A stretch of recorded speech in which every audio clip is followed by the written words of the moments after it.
अल्हम्दुलिल्लाह नहमदुहु व नस्तईनुहु व नस्तगफिरुहु व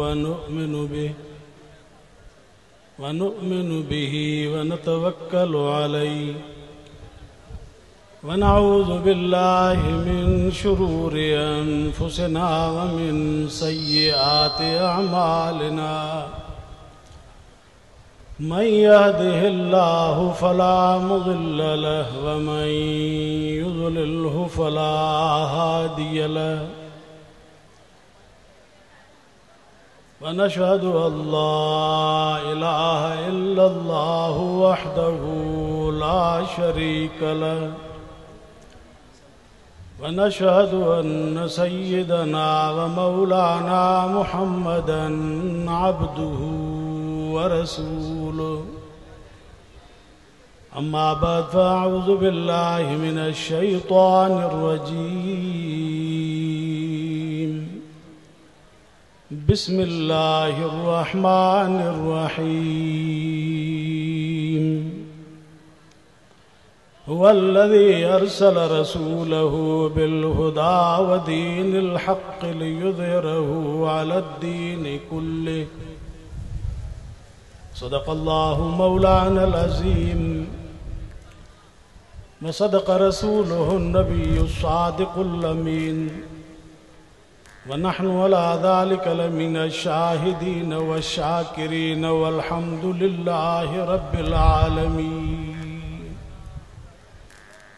इन्नल्लाह व मलाइकतहु युसल्लूना अलन नबी या अय्युहल्लज़ीना आमनू सल्लु अलैहि व सल्लिमू तस्लीमा। अल्लाहुम्मा सल्लि अला सय्यिदिना मुहम्मदिन नबिय्यिल उम्मी व आलिहि व बारिक व सल्लिम अदद कुल्लि मालूमिन लक दाइमन अबदा। मुझा मोहतरम दोस्तों भाइरो, अज जो प्रोग्राम बसिलसिला दिस्तार फ़ज़ीलत तुलबाए इज़ाम असांजे इन दीनी इदारे जे ज़ेर इंतज़ाम थी रहियो आहे, जंहिंमें तव्हां सां शरीक थिया आहे। अल्लाह रब्बुल आलमीन खां दुआ आहे त अल्लाह ताला तव्हां असांजी हाज़िरी खे मंज़ूर ऐं मक़बूल फ़रमाए। अल्लाह ताला असांजे इन्हनि नौनिहालनि खां जेकी फ़ारिग़ थिया, अल्लाह ताला उन्हनि जे इल्म में, अमल में, उमिरि में बरकत अता फ़रमाए। ऐं उन सां गॾोगॾु अल्लाह तबारक व तआला असांजे इन इदारे खे ता क़यामत आबाद फ़रमाए। अज़ीज़ो, ये दीनी इदारा आहिनि जन दीनी इदारनि जे मरहून मिन्नत तव्हां असां ताईं अल्लाह ऐं अल्लाह जे रसूल जो फ़रमान पहुचे थो। अल्लाह फ़रमाए थो त हिन धरतीअ ते, हिन काइनात में असां पैगंबर खे हक़ सां मोकिलियोसीं, दीन सां मोकिलियोसीं, सचो किताब ॾेई करे मोकिलियोसीं, पंहिंजो फ़रमान ॾेई करे मोकिलियोसीं। तां ते हिन दुनिया जे तख़्ते तां अग़यार जो कानून ख़त्म थिए, अग़यार जी परस्तश ख़त्म थिए, ग़ैर जी पूॼा ख़त्म थिए, अल्लाह जो नालो रोशन थिए ऐं अल्लाह तबारक व तआला जी हिन इल्म खां माण्हू रूशनास थियनि। अल्हम्दुलिल्लाह, पैगंबर अलैहिस्सलातु वस्सलाम जी बेसत जंहिं दौर में थी, कुफ्र जो दौर हुयो, स्याह दौर हुयो कुफ्र जो। माण्हू गैर जी परस्तश में मसरूफ़ हुया।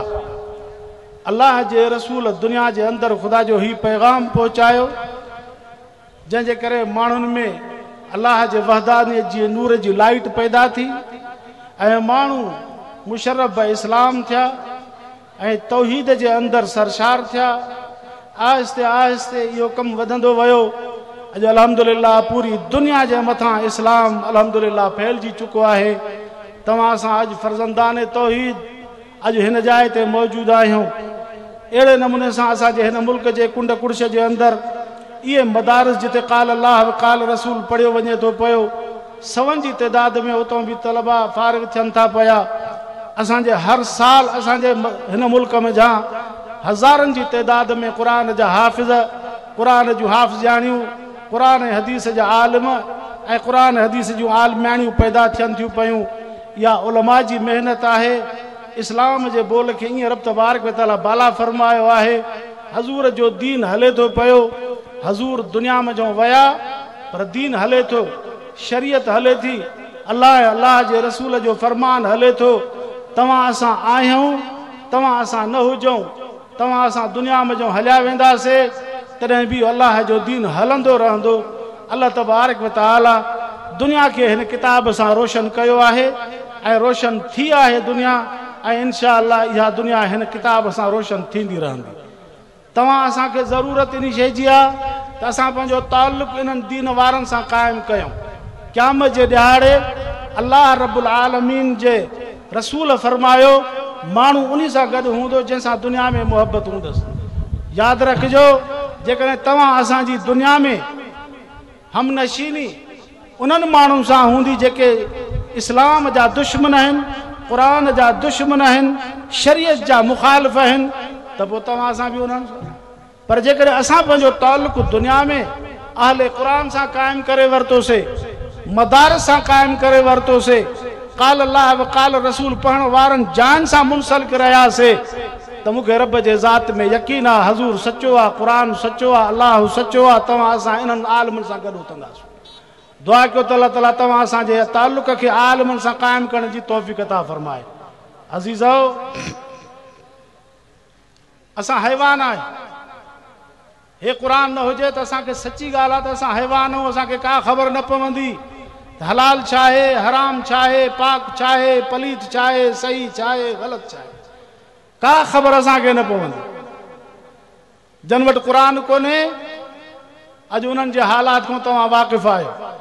अहले मग़रिब जेके पंहिंजो पाण खे तरक़ी याफ़्ता क़ौम सम्झनि था पिया, उन्हनि जी तव्हां तहज़ीब बि ॾिसो ऐं मुस्लमान बचड़नि जी तहज़ीब बि ॾिसो, अहले क़ुरान जी तहज़ीब बि ॾिसो ऐं दुनवी अहले दुनिया जे तहज़ीब खे बि ॾिसो। उहे किथे बीठा आहिनि ऐं तव्हां असांजो ताल्लुक़ दीन वारनि सां आहे, क़ुरान वारनि सां आहे, पोइ तव्हां पंहिंजी तहज़ीब जो मुवाज़नो त कयो, भेटायो त सही। होॾे बीही खाराइण सेखारनि था, हेॾे वेही करे मथो ढके करे खाराइण सेखारनि था, होॾे मथो उघाड़ो करे नियाणियुनि जो बि मथो उघाड़ो, असांजे नींगड़नि जो बि मथो उघाड़ो, बीही करे मुटणो सेखारनि था। हेॾे क़ुरान पाक असांखे पैगंबर जो फरमान असांखे इंसानियत जी तालीम सां आरास्ता करे थो, ऐं इहो इंसान अॼु जेको मुतबे सुन्नत आहे उहो पंहिंजे उन हज़ूर जे तरीक़े ते जॾहिं क़ाइमु आहे त इन इंसान खे ॾिसी करे बि इंसान खे ख़ुदा यादि ईंदो आहे। इस्लाम असांखे अहिड़ा माण्हू ॾिए थो, मदारिस असांखे अहिड़ा माण्हू ॾियनि था, मदारिस असांखे इहा तहज़ीब फ़राहम करनि था, मदारिस असांखे इहो नमूनो पेश करनि था। दुनिया खे अल्लाह तबारक व तआला रोशन कयो पैगंबर जे वास्ते सां, हिन क़ुरान जे वास्ते सां।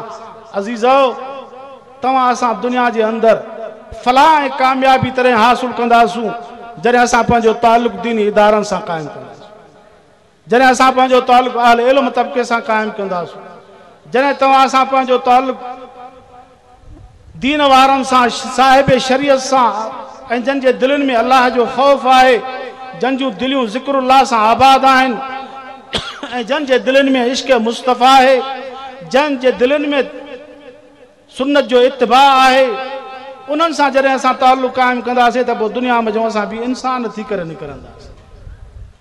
अल्लाह फरमाए थो, जेकॾहिं क़ुरान खे न पढ़ियूं, शरीयत जी ताबेदारी न कयूं, पैगंबर जी कढ न लॻा ऐं हज़ूर जो इत्तिबा न कयूं, त पोइ अल्लाह ताला फरमाए थो उलाइक कल अनाम, पोइ हे इंसान बि ईअं आहिनि जीअं जानवर आहिनि।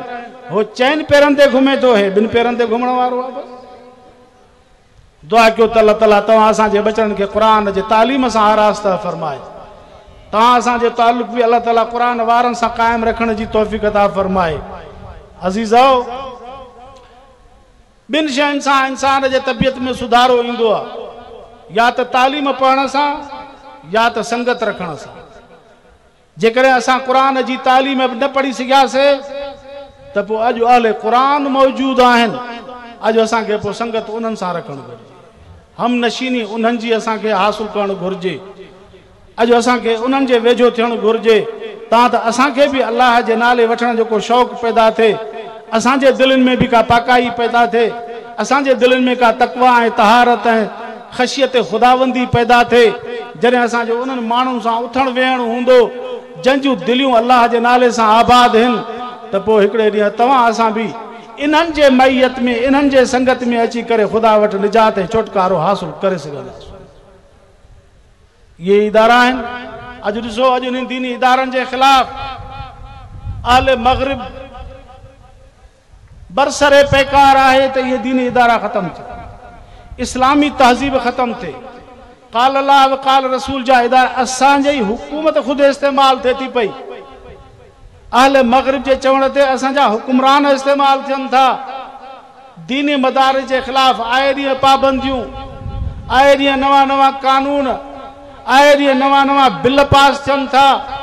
मसाजिद ऐं मदारिस खे वक़ुफ़ इमलाक खे हुकूमत पंहिंजे तहवील में वठणु चाहे थी पई।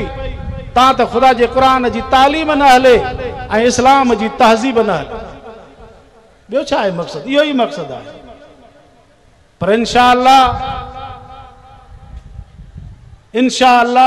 अल्लाह जी ज़ात ॾाढी आहे, वो भी तदबीरां करनि था। अल्लाह फरमाए थो इन्नहुम यकीदून कैदूं व अकीदु कैदा, वो भी तदबीरां करनि था, असांजूं बि तदबीरां आहिनि। और हुननि जी तदबीर अधूरी रहिजी वेंदी, ख़ुदा जी तदबीर जेका आहे उहा तकमील ते वञी पहुचंदी। इंशाअल्लाह दीनी इदारा न हिननि जा अबा ॾाॾा अंग्रेज़ ख़तमु करे सघिया, न हे ख़तमु करे सघंदा, न हिननि जी वरी ईंदड़ का नस्ल का औलादी हिननि जी दीनी इदारा ख़तमु करे सघंदी। दीनी इदारा हलंदा, इहे मुस्लमाननि जा बचड़ा फारिग थींदा। अल्लाह जे रसूल जो पैगाम इहो घर घर पहुचंदो ऐं दुनिया ईअं इस्लाम सां सरशार थींदी रहंदी। तव्हां असांजी ख़ुशि नसीबी इहा आहे जो तव्हां असां आल इल्म तबके सां पंहिंजो ताल्लुक़ क़ाइमु कयूं, पंहिंजे बचड़नि खे क़ुरान जी तालीम ॾियूं ऐं पंहिंजे ताल्लुक़ात आम खे दीनदारनि सां क़ाइमु करण जो अल्लाह ताला असांखे इहा तौफ़ीक़ अता फ़रमाए। छो त दुनिया में इंसान जंहिं सां संगत रखंदो उहे ई असरात तबियत ते मुरतब थींदा आहिनि। हज़ूर फरमायो मन कसर सिवाद क़ौमिन फहुव मिनहुम, फरमायो जेको जंहिं जमात सां थी बीठो उहो उन्हनि जो हूंदो, जेको जंहिंसां मुहबत रखे थो उहो उन्हनि जो थींदो। लिहाज़ा असां पंहिंजे ताल्लुक़ खे दीनदारनि सां ऐं जॾहिं बि असांखे सॾु थिए त असां आल इल्म सां गॾिजी करे बीह। अल्लाह ताला तव्हां असांजी हाज़िरी खे क़बूल फरमाए। काफ़ी उलमा किराम मौजूद आहिनि, इंशाअल्लाह उन्हनि जो काफ़ी ऐं शाफ़ी ख़िताब थींदो। अल्लाह ताला तव्हां असांजी हाज़िरी खे क़बूल फरमाए। अल्लाह ताला इन दीनी इदारे जे ख़िदमतुनि खे क़बूल फरमाए, इन इदारे खे ता क़यामत आबाद फरमाए। शहर वारनि जे ताउन खे, पाड़े वारनि जे ताउन खे, उस्तादनि जे महिनत खे ऐं ख़ादिमनि जे ख़िदमतुनि खे रब साईं पंहिंजे बारगाह में शर्फ़ क़बूलियत अता फरमाए। वमा अलैना इल्लल बलाग।